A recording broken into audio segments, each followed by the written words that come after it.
giant puppets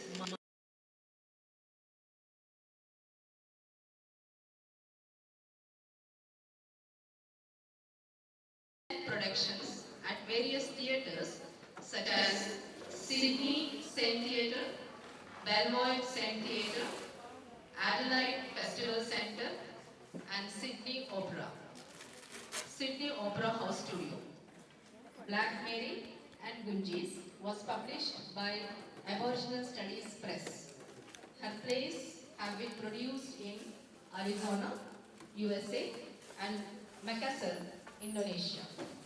Her indigenous crime novel, Madhukar the River Serpent, University of Western Australia Publishing 2022, was longlisted for the Miles Franklin Literary Award 2023 and the David Award 2023.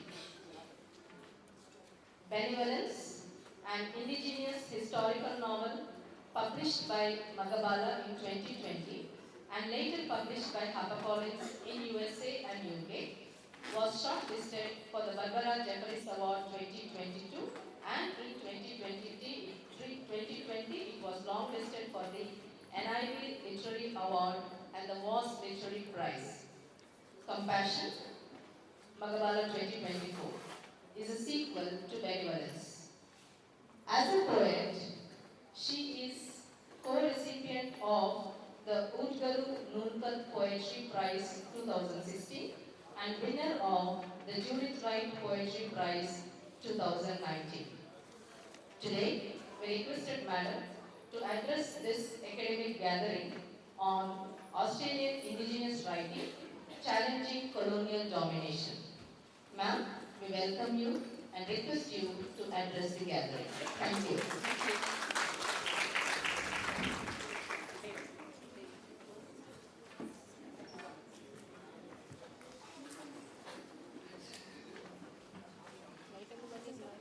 I need my glasses. I'm getting old.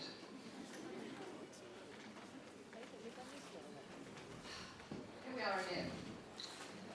On behalf of the Darug people, I acknowledge my true country from the Burra land of Darug Indigenous Nation on the Hawkesbury River of New South Wales, Australia.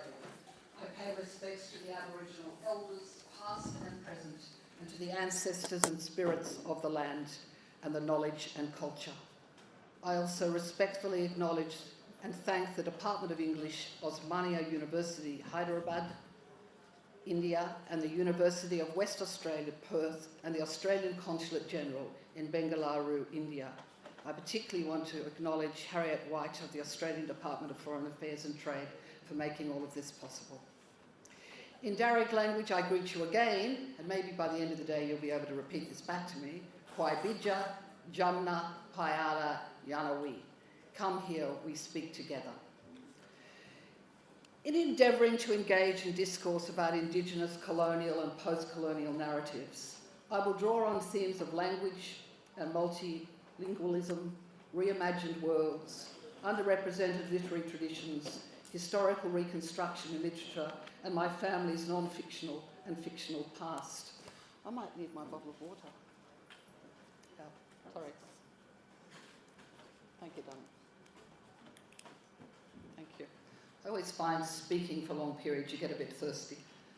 And my psychologist says, Julie, be very careful because sometimes a frog jumps out of your mouth. I think she meant that occasionally, another way of putting this is you put your foot in your mouth. But I'll attempt not to make those embarrassing things happen. To explore plural pasts and global literary interconnections, we can focus on the ways that Indian writers paved the way with the subaltern who writes back against colonial domination in creative writing. A definition of subaltern can be colonial populations who are socially, politically, and geographically excluded from the hierarchy of power of an imperial colony. Antonio Gramsci coined the description to define the cultural hegemony that shuns certain groups from the socio-economic institutions and publishing houses of societies. Our agency and words were discredited and ignored under colonial domination. Now we see a flourishing interest in the political actor role of people who have been downtrodden by the social and economic elites. In India and now in Australia, the voices of the oppressed classes are being celebrated through vibrant literature, journalism, art and non-fiction. Recovering from losing one's country is a long process. For Australia, 238 years of British colonial domination over Australia's First Nation peoples has led us to engage in a writing back of our own history. We say that in Australia it is not a post-colonial era today, as the British monarch still legally rules over Australia. That's him, King Charles III, our king. Despite a strong push for a republic, we are still colonised. The presence of the British Union Jack on our flag, which is a dark blue sky and the stars of the Southern Cross, indicates to royalists that our national flag is simply Britain by night. And the recent surge in Australian right-wing sympathies and jingoistic slogans against immigration attest to a troubling international era. For Australian Indigenous people, protest in the form of the arts has long been a method of fighting for recognition.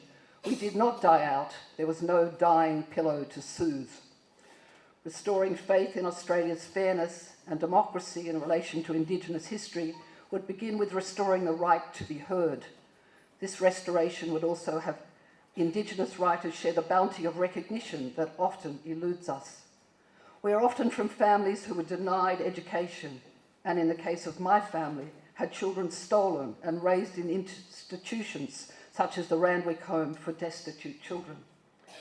Many of us lived in poverty or grew up in housing provided by socialist-style government initiatives, or in the case of remote Indigenous communities, with housing of corrugated iron sheds, cardboard and bark. Many Aboriginal people are landless in our own land.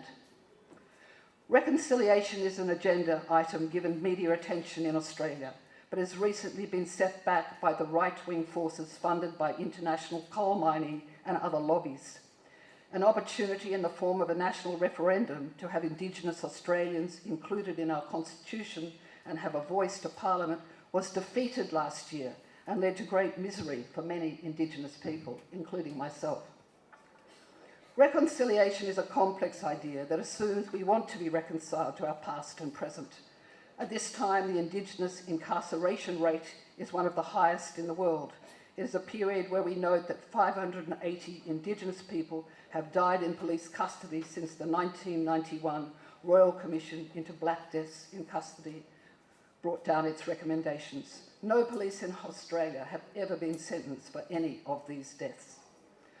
Over 30 years ago at the Royal Commission, I sat with a group of Aboriginal women who had grown up in the Cootamundra Girls' Home, where they were trained as domestic servants for white people. They wept throughout the proceedings.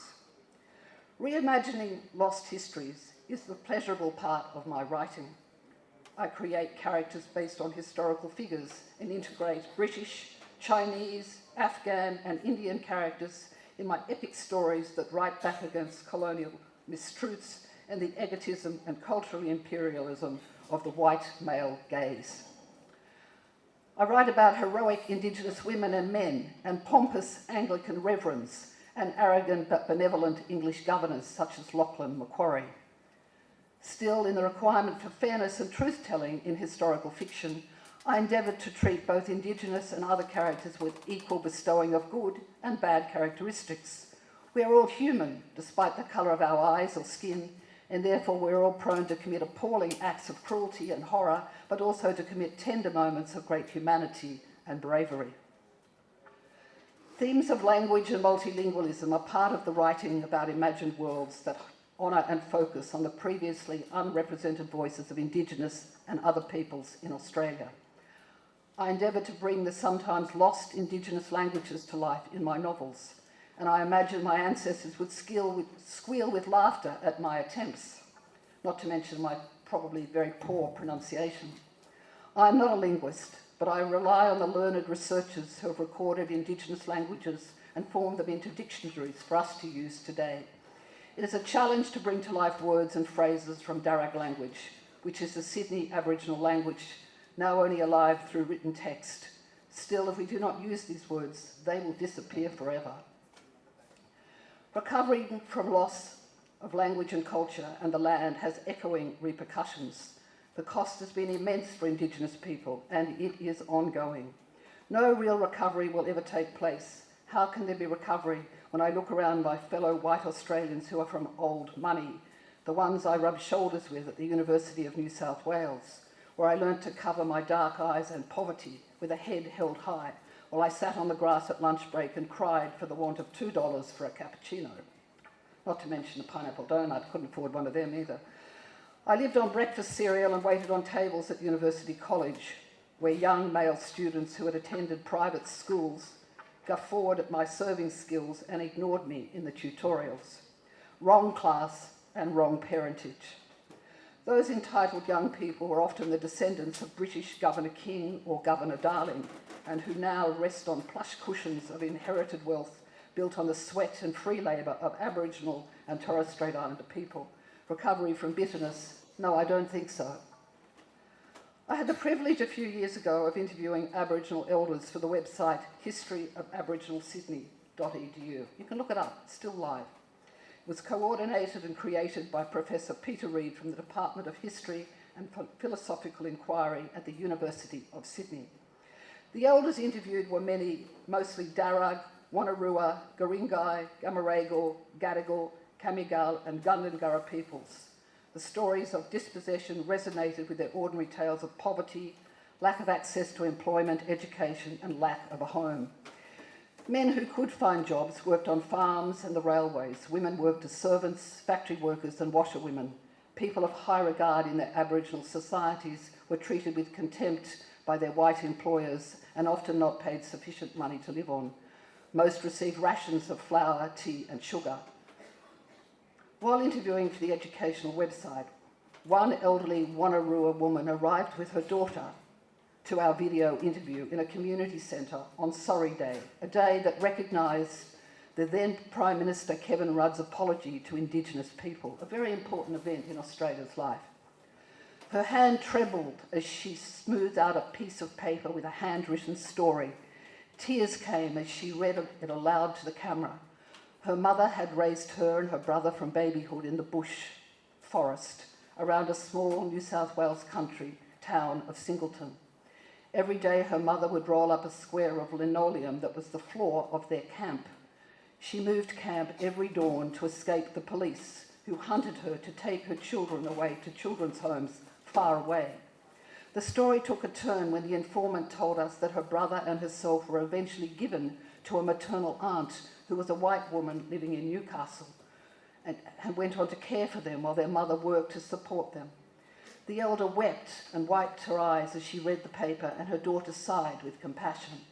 The need to bear witness to her truth was a most important event in this old woman's life. She was 95, the same age as my mother. Dispossession, injustice for some, is recent and ongoing. I will talk about the challenge of telling history from the subaltern point of view. For some Indigenous people, there will never be a recovery, the devastation being bone deep and ongoing. Massacre stories emerge from hidden files kept in archives and remembered by elders who cry when recounting their grandparents' truths. I was employed as a teacher at Hodgson's Downs Cattle Station in the Northern Territory in the late 1970s. As you can see, I'm really quite ancient. It's amazing I can still stand. I met an old headman named Chicken Gunnagun. He had stories of the clearing out of his people by the African Cold Storage Company around 1904 and again in 1929. This old man sat on the sand outside the caravan school and related a story of white men arriving on horseback with rows of ammunition slung around their chests like they were going off to some far-off war. They gathered the Alawa Aboriginal people together to chop wood in a high pile. The men on horseback chained them up and surrounded the wood choppers and began firing their Snider rifles into the group. As he told the story, the old man looked over at a distant ridge and said, "See that hill over there? Long way, they been shoot 'em all, finish 'em off. Poor bugger black fella, white men been burn 'em, finish 'em." This was horror for a first-year out teacher. The red earth spot next to the caravan school with 52 children was close to the massacre site. Suddenly, it all made sense. The reason why none of the Alawa women wanted to talk to me. I have fairish skin, and they did not recognise me as an Aboriginal person. In their eyes, I was a white fella missus, an oppressor. The old man Barney Illigan, who later became a famous artist, welcomed me into his family and my husband and child, and we were adopted by the clan. We attended ceremonies and visited the camp every day, despite dire threats from the white Queenslander cattle station manager. "Don't go to the blacks' camp, they don't want ya." I wrote a novel about that year called The Crocodile Hotel. No publisher wanted it. How did the Alawa people recover from such a history? All of Arnhem Land and surrounding Northern Territory country has the same bloody massacre stories. So does the whole of Australia. Our whole country is a crime scene. My first contemporary crime novel, Maduka, the River Serpent, deals with an Indigenous private detective, Auntie June, solving murders in outback New South Wales. The second crime novel is Wagan the Bloody Crow, set in the Northern Territory. It'll be coming out next year, I hope. Yeah. Okay, today the people of Borroloola and Minyeri at Hodgson Downs are fighting to stop Tamboran Resources, which is an international consortium that are already gas fracking their Indigenous lands in the Beetaloo Basin. All the Aboriginal lands in the Northern Territory have been chosen as fracking sites. So where is the reconciliation or justice here? Empty words. My recent published historical novels, Benevolence and Compassion, of which I have a copy here,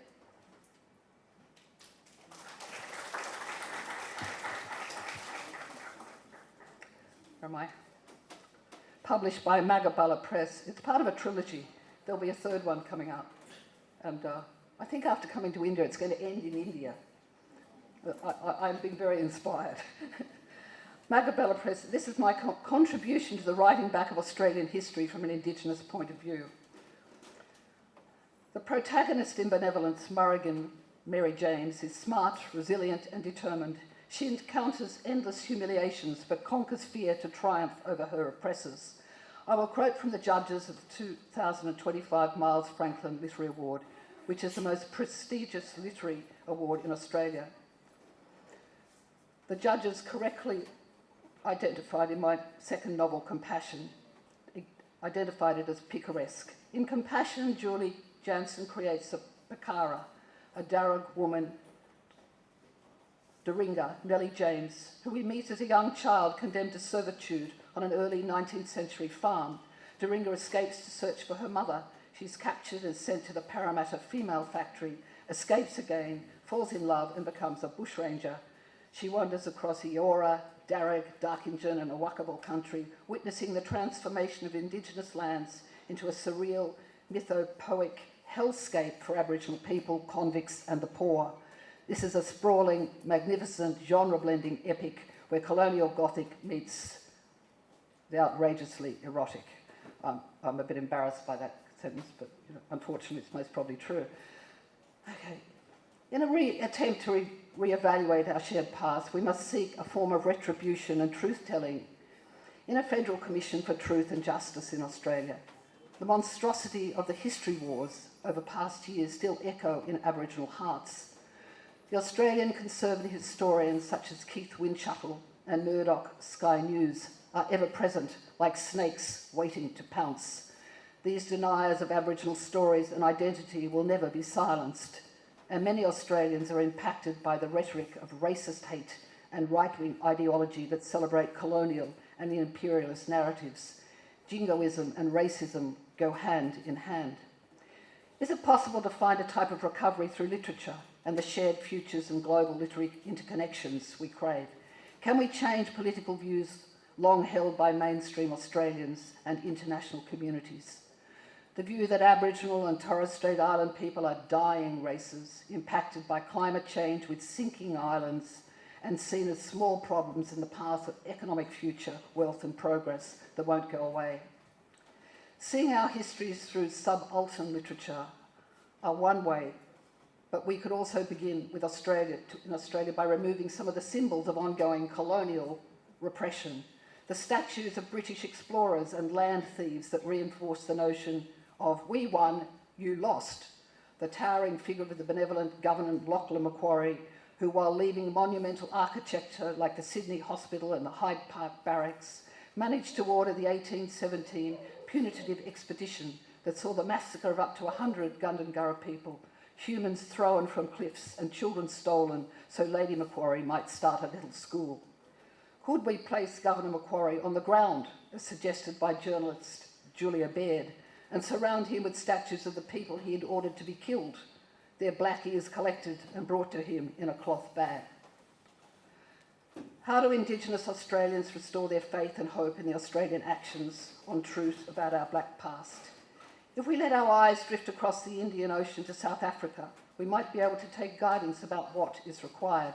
The Truth and Justice Commission carried out an in-depth analysis of the history of racism, apartheid, incarceration and oppression of black and coloured South Africans. This period of deep reflection led to an understanding of the injustice and cruelty of white South Africa. I remember teaching at the University of Sydney, the Koori Centre, which is an Aboriginal centre, during the weeks of the Royal Commission into Black Deaths in Custody. Some of the Koori and Murri Aboriginal students would brave the 22nd floor of the State Office block where the commission took place. They wanted to bear witness to the revelations about countless needless deaths and hopes for restorative justice. I taught drama to these same students, who were mostly mature women who had been denied a basic education during their childhoods in racist towns. We improvised scenes for a play around a debutante ball and a Koori Aboriginal football knockout game. These theatre improvisations reflected the trauma of the Royal Commission that year, and my play Gungies, which means the police, Gungies, Gunjable, Constable, the police, evolved into a play about an Aboriginal death in custody. It is now performed annually at the West Australian Academy of Performing Arts in Perth. We are not yet in the post-colonial era. The acts of colonising are ongoing and pervasive. The arts have always delivered strong Indigenous voices that shout out about racism, oppression, and the disregard of human rights in Australia. First Nations writing does not come from a vacuum. It is a continuum of Indigenous poets, playwrights, and writers of fiction and non-fiction, often supported by Australian government generous grants that have been in place for at least 30 to 40 years.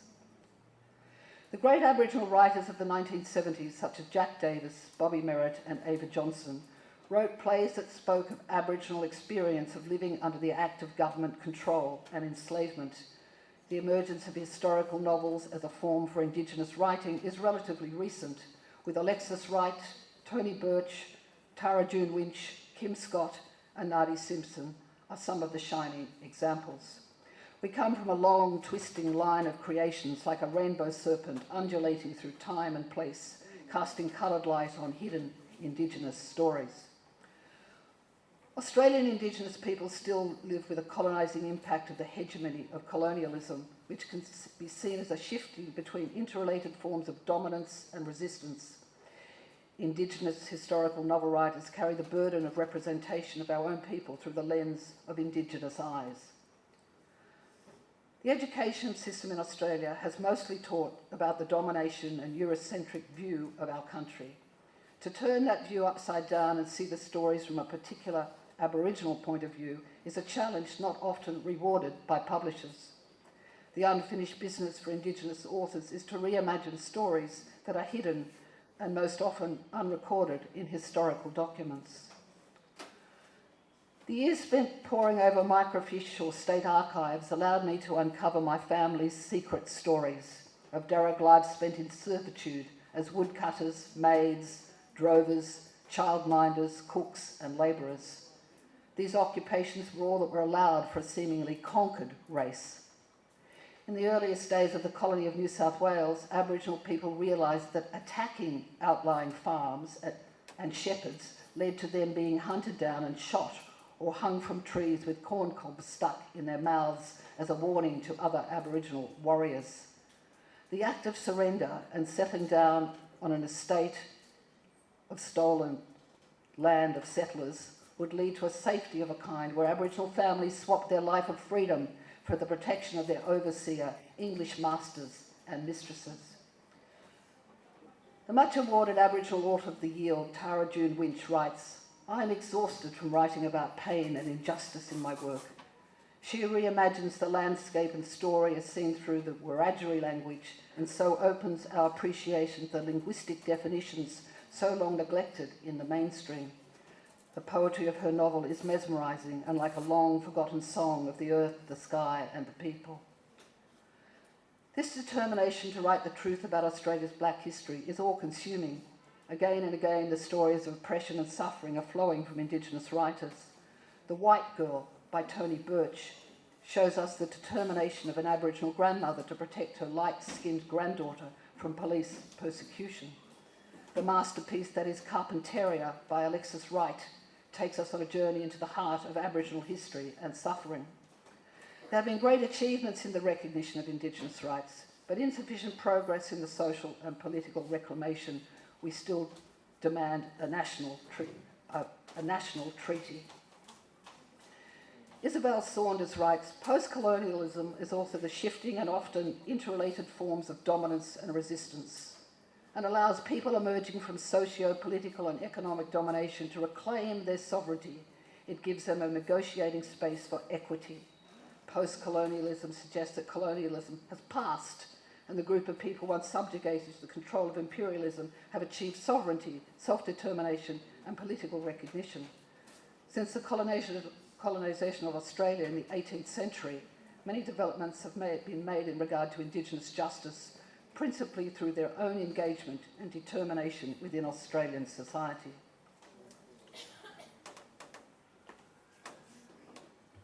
In the protest movement of 1938, New South Wales Aboriginal rights worker Jack Patton and Bill Ferguson read from their written declaration. We ask, and we have every right to demand, that you, white Australians, should include us fully and equally with yourselves in the body of the Australian nation.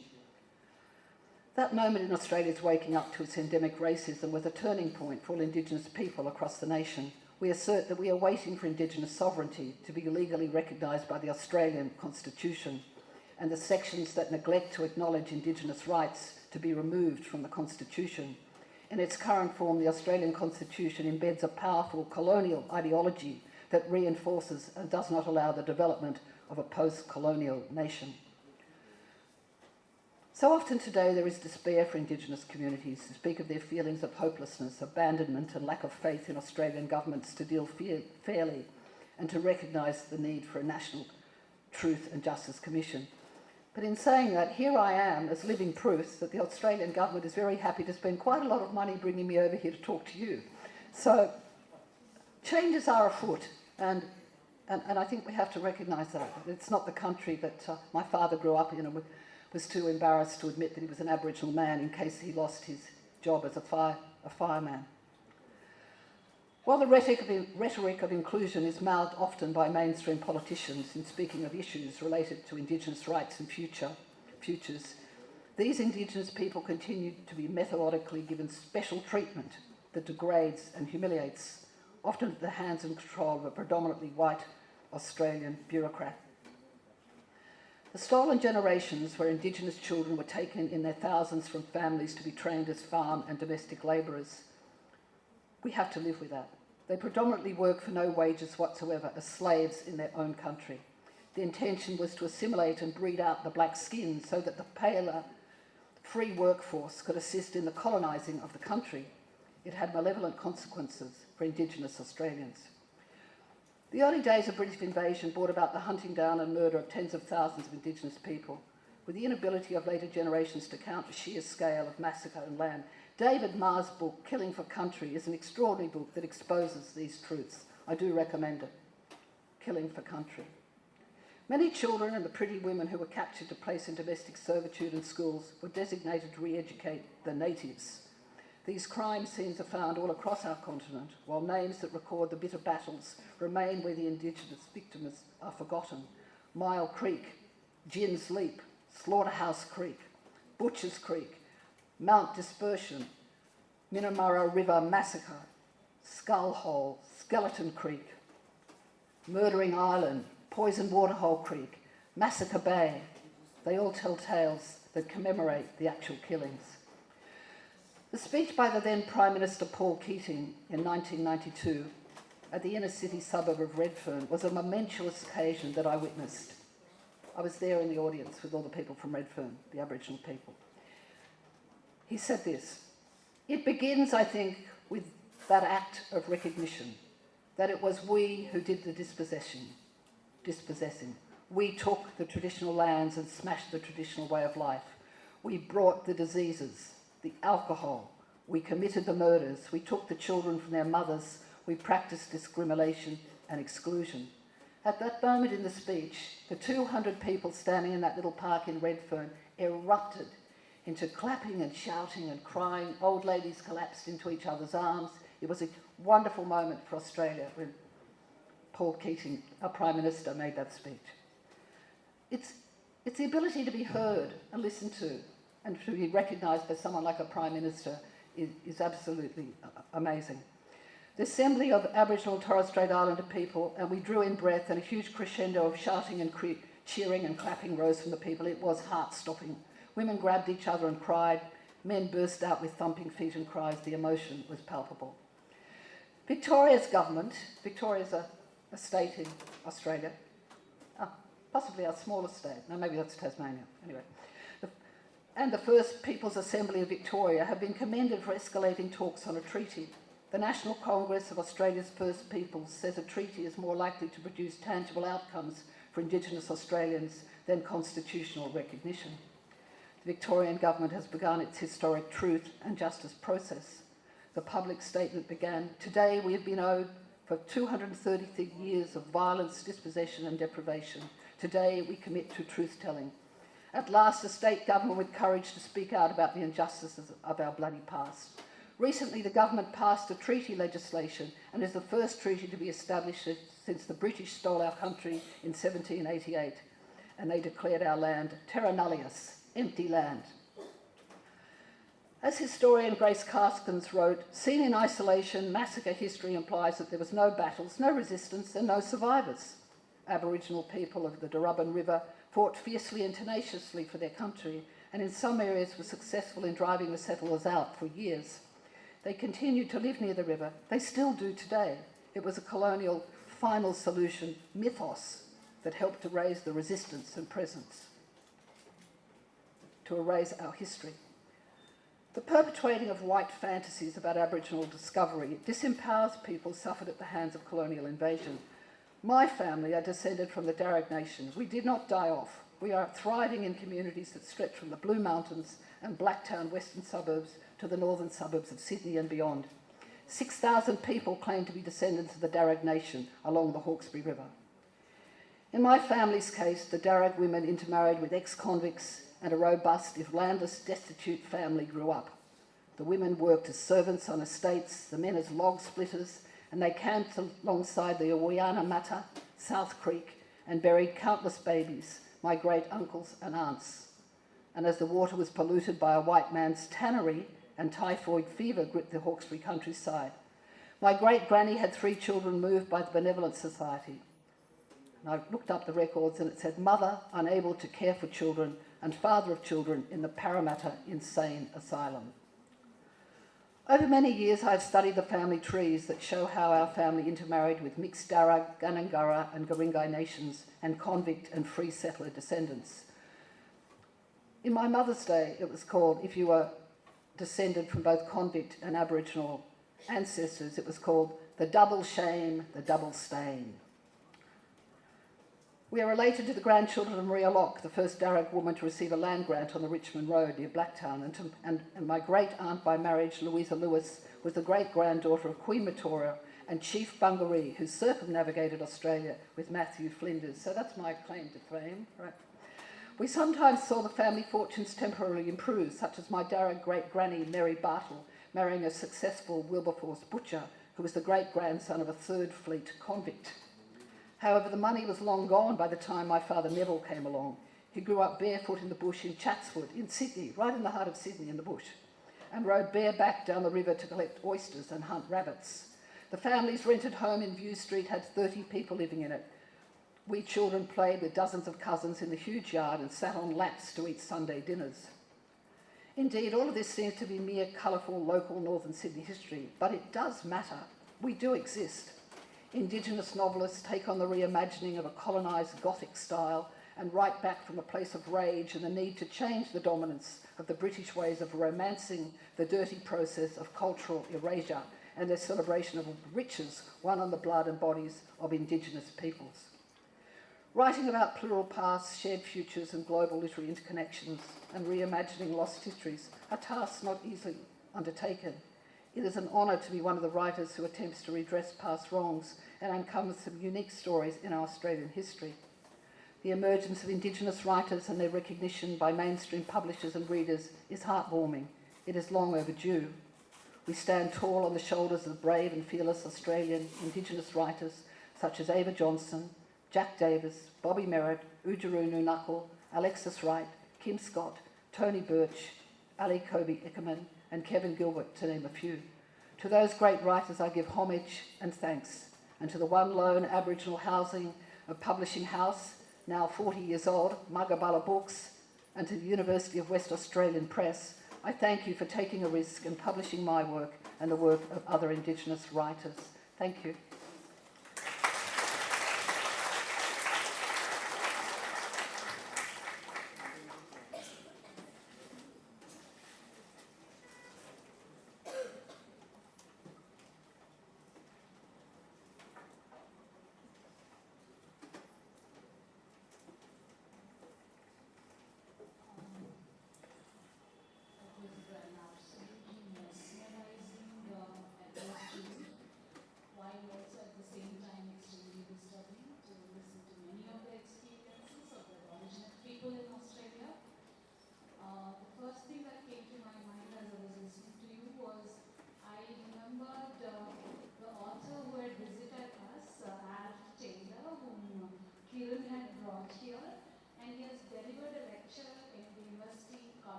Now we'll break for lunch, and lunch is arranged at University Guest House. It is just